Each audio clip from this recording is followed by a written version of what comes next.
Dr. Cook here. In this video, we're going to be talking about drag and lift. All right, so drag force, what is that? All right, so the drag force comes from the pressure and the friction of trying to move through our fluid, okay? And those things create a force that resists our motion, all right? Now, it's important to realize that this acts opposite to the velocity vector, all right? It's going to counteract the direction that we're moving. It's opposite to velocity. All right, now if we want to calculate a drag, all right, the force that comes out of that is given in equation 7.2, all right, here on the screen. Now the middle version on the left there, that is the vector version of it. If we want to use vectorized notation, so our velocity has a direction to it, right? So we can deal with x, y, and z if we're in three-dimensional space. The one all the way on the right is the scalar form. If we're not doing that, we just have values, right? So then the velocity value is in the direction it is, and we just square that term, okay? Other than that, then our force is based on the density of the fluid, a coefficient of drag, CD, and then this term S, which is the reference area, also known as the cross-section. Now, that's the cross-section that is presented against the fluid that we're moving through, okay? So as we yaw or pitch around, that changes the presented area. So our, in reality, so our reference area is tied to the cross section. Now the CD that we use in these, this coefficient of drag, has two parts to it. All right, there is this coefficient of drag with a 0 on it is the zero yaw drag coefficient. So that's how much drag is there if we had no yaw at all and we're just looking straight at it. And this is why we can use a reference area, which is just the cross-sectional area of our bullet. If it's a round circular projectile, then it's just the area of the diameter as our reference area, okay? Because we have this zero yaw drag component. All right, now the next term there in CD is the CD delta. So that is the yaw component of the drag. Okay, so this is where we get into the issue of, well, how much am I pitching that is changing the presented area to be something different than the reference area, okay? And we have to include this delta here, which is just the sign of our angle of attack, or our total yaw angle, all right? So we take the sign of that and call it this delta squared times the coefficient of drag for yaw, gets us that component, okay? So S, the reference area, is generally just the cross section, all right, looking down the nose along the x-axis. And then we account for the fact that the presented area changes inside of this coefficient of drag, and taking into account our yaw angle there. All right, and just a reminder on how to calculate that total yaw angle. Okay, when we're talking about drag, there's three primary types of drag that cause it to happen overall. All right, and there's a pressure drag, also known as a base drag. We'll talk about that. Skin friction drag and a wave drag. All right, so pressure drag is maybe the first thing you think of when we talk about this kind of aeroballistics or aerodynamics.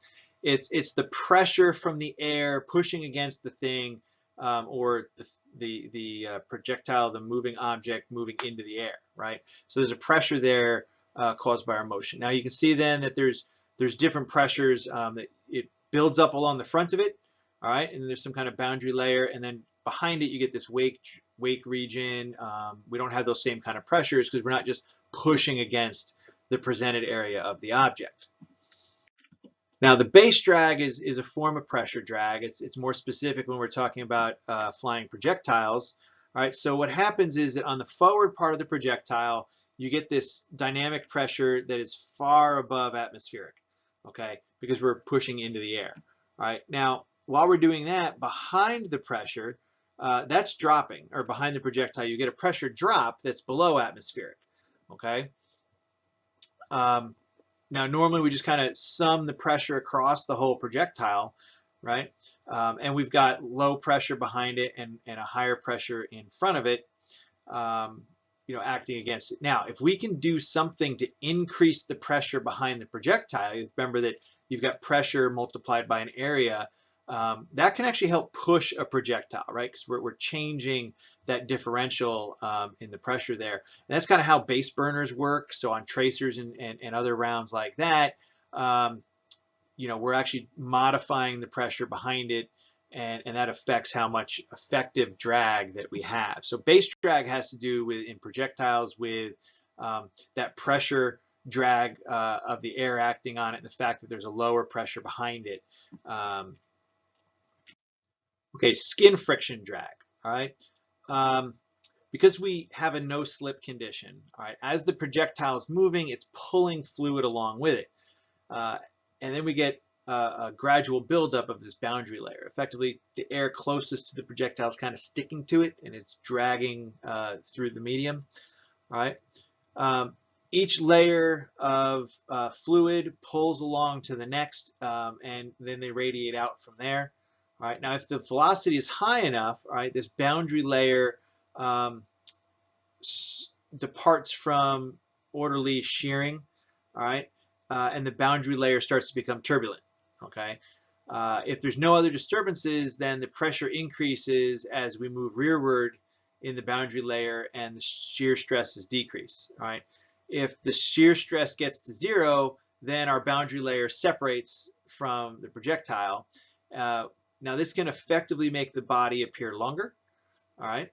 Now if we have a turbulent boundary layer, all right, then more energy is brought in from the surrounding area, and that delays the separation. And that's why golf balls have dimples on them, right? So they prevent that from happening.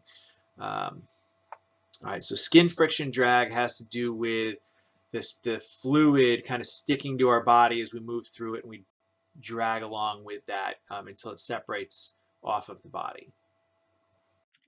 All right, so wave drag. All right, wave drag has to do with as you're going at high speeds, there's a shock that forms up ahead of the projectile. All right, we can think of that as the air piling up as we move into it. The projectile's pushing in front of it, and we pile up the air, and that adds to drag, and that part of the drag is known as wave drag. Okay. Okay, so some things that can affect our drag, all right, the geometry, shock, whether or not we have fins, yaw of the projectile, all right, so let's take a look at some of those.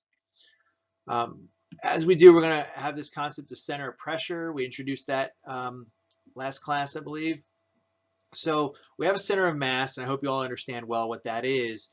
Now, if we look at the pressures that act around the surface, if we integrated them all right, then the point that the resulting force acts through is called the center of pressure. All right, just like we do with mass, but now we're integrating the pressures as they act on it. All right. Now, in a projectile, they're usually not the same between the center of pressure and the center of gravity. Okay, they will very often be different, and that's because of our shape of our nose, our base, whether or not we have fins, things like that. Okay, and whether or not the center of pressure is forward of or behind the center of mass makes a difference. All right.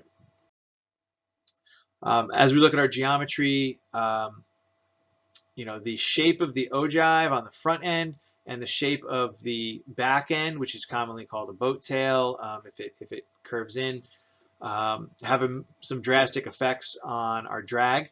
All right. Generally, the blunter the ogive, the closer the base comes to a square, the greater the drag. All right. So if we have a nice pointy one with a really sloped, back end on it, like a football, we'll have lower drag. All right. The shorter the projectile, the higher the drag. Longer projectiles tend to have lower drag. And in general, the longer the boat tail in the back, that'll increase our drag. All right. Now I've got some photos here of a heat round, and you can see that these have some very flat presented faces that would generally lead to high drag. Now you notice that so the heat round, it's a shaped charge. We learned about those. It's got this little nose that sticks out on the front of it to get to where our switch is for proper standoff. And if you look at them, you'll notice that there's like a flat plate ring around there. Okay. Now the reason that's there is actually to help with some of this problem. So that causes like a shock wave, a separation to happen there, and creates a fluid boundary layer that reaches up over the canister portion behind it. All right, and effectively gives the projectile an ogive type of nose instead of just this flat thing flying into the air. If we take that little ring off of there, we get way different dynamics going around that nose end, and it can greatly impact what things are. So that's why that little ring is sticking out there on the tip, in addition to the fact that the tip is there to trigger our shape charge. Okay, now our geometry also affects our shock formation. So if we're going supersonic, we're going to have shock waves that form off of our projectile. And where they come off of the projectile has to do with the geometry. Any abrupt decrease in cross section, we should see an expansion shock. And when we have abrupt increases, we'll see compression shocks as the pressure there either compresses or expands around it. All right. Fins have an effect on drag. They can generally add anywhere from 10% up to 50% more drag to the projectile because we've got this extra surface with a lot more kind of skin drag along of it. All right. Now it's a necessary evil, right? Because if we're not spin stabilizing, then we need the fins to kind of keep us oriented. You know, and that's kind of there and affects all of our pressures. When we're supersonic, right, the greater the sweep of the fins, you know, kind of the angle that they're at, typically we get lower drag out of them. Right? That's what we tend to see. Right? Yaw can also affect our drag.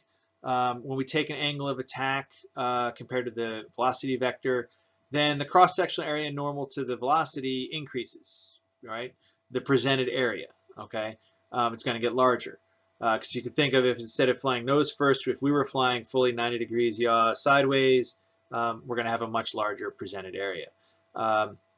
Typically, the longer the projectile is, the greater the increase is in drag for the same angle, because if it's longer, it's going to have more change in presented area as we yaw the projectile flying through the air. All right, so we can talk about the effect of velocity on drag. Now, on screen here, I have a very typical curve.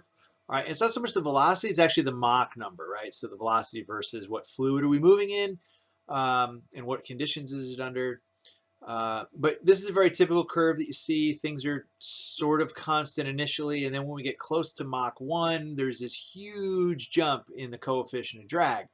And that jump there is kind of the driving reason behind everybody thinking that there was some kind of speed barrier, you know, at the speed of sound, and you know, when we were dealing with that. But once you get through it, the Mach number actually starts to drop off, and then we'll eventually come back to being constant again. We'll learn more about those curves in a future lesson, but it's kind of interesting to think that at the time frame when they were doing aircraft, and a lot of our aeronautical engineers we're looking at this drastic rise in the coefficient of drag and the drag forces, and thinking that it was something that couldn't be pushed through, that potentially the air molecules were building up to something that couldn't be broken through.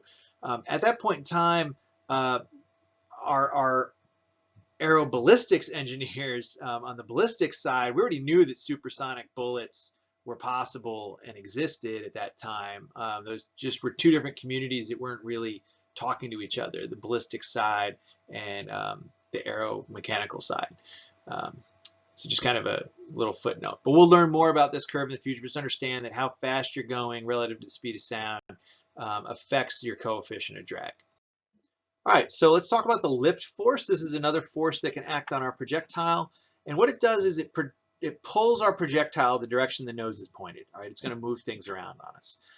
It acts perpendicular to the velocity vector. All right, so that's what direction it's going to pull things around in, okay? The equation for our lifting force, all right, I'm giving it here in both forms from equation 7.7. The top one is vectorized if we have our, if we're handling all three vectors, if we're in three space. And then on the bottom, we've got the scalar form given there, okay? Now, this coefficient of lift, alpha, also has the two components, all right? There's a zero yaw coefficient, and then there is a yawed coefficient, which has to take into account what is our total yaw angle and how that affects our reference area and changes it into a presented area to account for that. Now, I want to ask you to just pause and reflect to yourself for a second. Now, what if we have no angle of attack? If we're perfectly flying the nose of the projectile into the wind, into the air, what does that mean for lift force? Okay, so I hope you thought about that. So if we've got zero angle of attack, then our delta value is going to end up being 0, and we're not going to have any lift, all right? So delta is going to go to 0, and there will be no lift acting on our projectile. All right, so we have to have some kind of angle of attack, and then we'll get some lift that pushes our nose around on us. Okay, that's the end of this video. See you in class.